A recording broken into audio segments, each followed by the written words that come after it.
I considered the horns, and behold, there came up among them another little horn, before whom there were 3 of the first horns plucked up by the roots, and, behold, in this horn were eyes like the eyes of man, and a mouth speaking great things.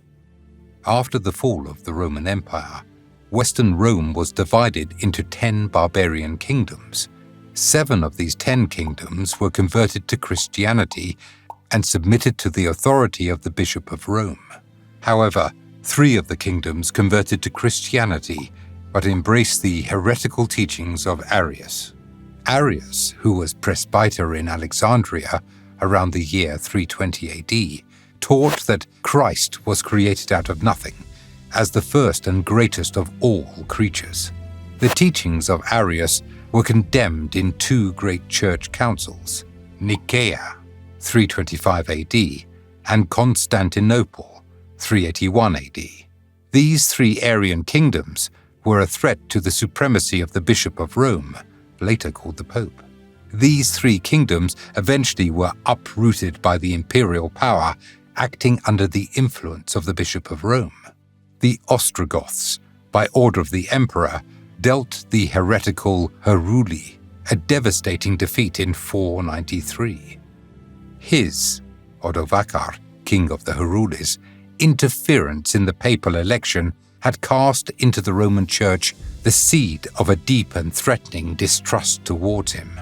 Rome could never forgive such an affront, and through its faithful ally, the emperor, another barbarian nation, the Ostrogoths, were called in to destroy the Heruli. Niccolò Machiavelli relates how the popes used such a method. He says, "Nearly all the wars which the northern barbarians carried on in Italy, it may be here remarked, were occasioned by the pontiffs, and the hordes with which the country was inundated were generally called in by them, the popes. The same mode of proceeding still continued and kept Italy weak and unsettled." The Pope requested the emperor to do something about the unorthodox Heruli.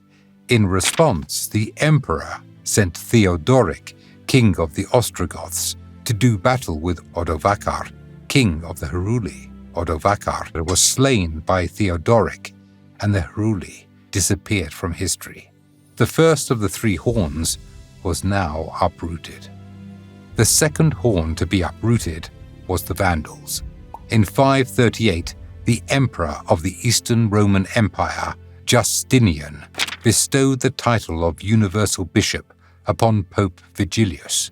The popes, by an act of self-appropriation, had long before taken the religio-political title of Pontifex Maximus, after Emperor Gratian ceased to use the imperial title in 375.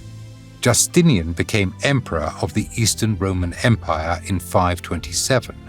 A man of religious inclinations, he instituted holy wars against the Vandals and the Ostrogoths.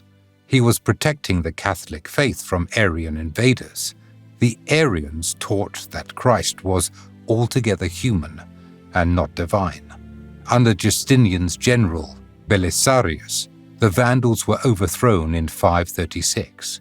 After this, the Vandals disappeared from history. But according to the prophecy of Daniel chapter 7, there was one remaining horn which needed to be uprooted, and it was the most formidable of all, the Ostrogoths. After the Ostrogoths conquered the Heruli, they became extremely powerful. They were also Arians. So the Bishop of Rome, the Pope, implored Justinian to uproot the Ostrogoths. Justinian, in turn, implored the Franks to help him in his holy enterprise. When Justinian first meditated the conquest of Italy, he sent ambassadors to the kings of the Franks and adjured them, by the common ties of allegiance and religion, to join in the holy enterprise against the Arians.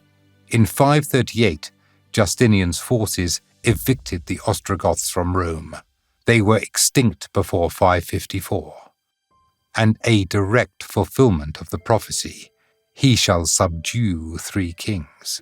The last of the 3 uprooted horns had met its demise, never to rise again. The way was now open for the papacy to rule Western Europe.